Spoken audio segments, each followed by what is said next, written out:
Hello there. So Boris is beetling across to Brussels to have a face-to-face Brexit chat over dinner with Ursula von der Leyen.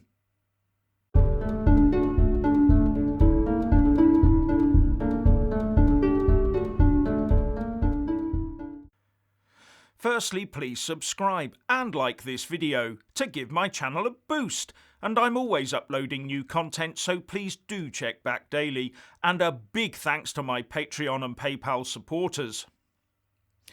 The UK Prime Minister Boris Johnson is set to travel to Brussels later today to have a face-to-face meeting with the President of the EU Commission, Ursula von der Leyen.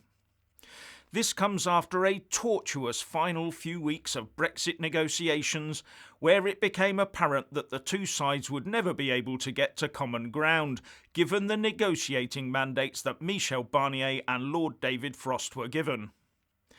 The idea is for the chief negotiators to compile a list of outstanding issues and for Boris and Ursula to chat about them. And there are, of course, worries in the UK that Boris is off to secretly agree on some sort of sellout deal with the European Union.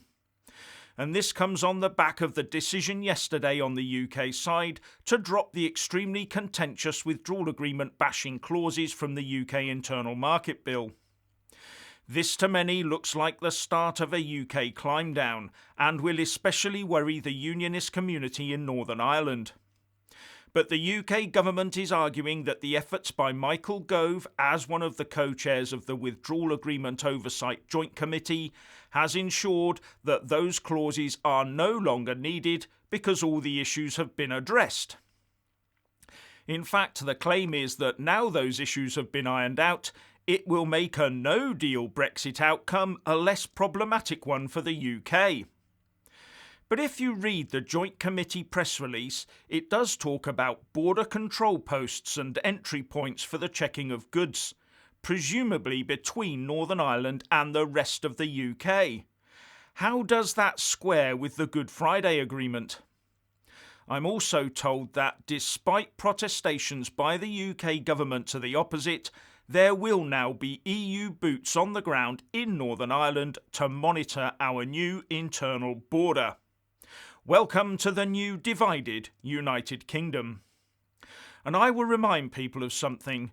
The Joint Committee met on Monday the 7th of December, but only announced the outcome of the discussions the next day, Tuesday, the 8th of December, yesterday. But on Monday, late in the day, just as the debate on the Internal Market Bill clauses was starting, Boris declared that he would drop those clauses if the EU agreed to a deal. But I would hazard a guess that Michael Gove might already have informed him that he was recommending they be dropped anyway. Or is it all just to pave the way to the big sellout deal? Remember, MPs voted to put those clauses back on Monday evening, the same day the Joint Committee met. So was the House of Commons allowed to follow through on voting for those clauses to stay in the Internal Market Bill just to show Brussels the strength of feeling? Which came first, the decision by Gove to drop the clauses or the vote after 9 p.m. in the House of Commons? It would be interesting to see the minutes of that Joint Committee meeting. So are we being played? Now, the story coming out of the EU is that they are divided and that Michel Barnier and the French President Emmanuel Macron are none too happy that Boris and Ursula have taken the talks over. The story is that many in the EU are very unhappy because they fear Ursula von der Leyen will sell them out by giving the UK an easy ride. But many pundits point to the history of Tory Prime Ministers travelling to Brussels, where they get ambushed into agreeing to put the UK into yet another disadvantageous position.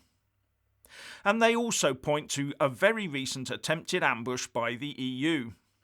The Times reported last week that Michel Barnier introduced a late document saying it was a way to break the deadlock. But one look at it by David Frost and his team showed the document to be a rehash of some old plan to tie the UK down forever and punish us with lightning punitive tariffs and the like were we ever to step out of line. This does not sound like good faith to me. And it is, from what I can see, one of the things that threw the talks into final disarray. Now Boris will be doing his bit at Prime Minister's Questions at noon today before taking off for Brussels, so that might be worth a watch. And the story coming out of number 10 is that there will be no sellout on sovereignty. But he's already agreed to a border down the Irish Sea and EU boots on the ground to monitor it in Northern Ireland. This gives the EU precisely what it wants, a massive foothold inside the UK. And this could be used by them to ratchet Northern Ireland ever further away from the rest of the UK. And judging by the look on the face of DUP MP Sammy Wilson in the Commons, Unionists are worried. And suddenly, no one's talking about fishing. Wonder why? But Michael Gove is saying that ditching of those contentious internal market clauses will give us all a smoother glide path towards a post-Brexit trade deal. And speaking on Sky News, he said that the new Joint Committee agreement would prevent the need for tariffs on goods going to Northern Ireland and allow the supermarkets to be stopped from UK suppliers. The price of everything from a pint of milk to a Nissan Qashqai would have been greater for citizens in Northern Ireland, he said. It's also the case that we might have faced restrictions on some of the food that would have been found on supermarket shelves. It would also have been the case that there might have been barriers that people would have tried to erect between Northern Ireland businesses and Great Britain. None of those threats now exist. And now all that's been done, I would assume it blows a big hole in the case going up in front of the Belfast High Court today for a judicial review claiming Boris never intended to be bound by the withdrawal agreement.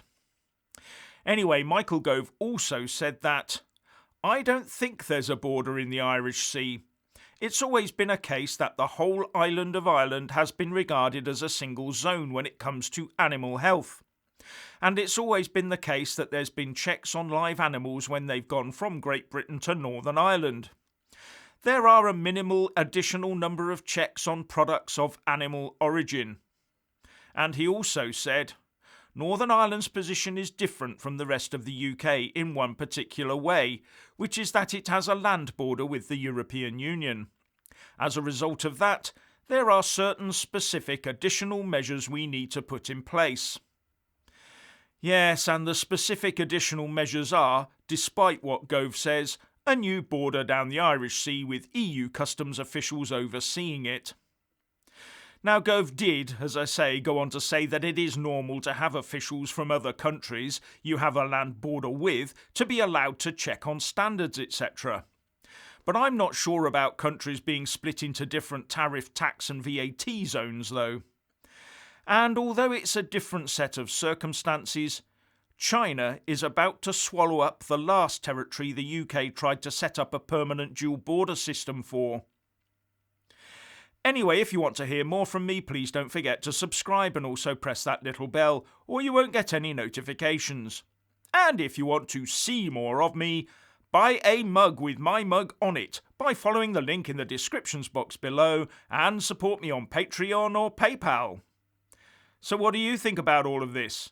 Please share and comment, and thank you for watching.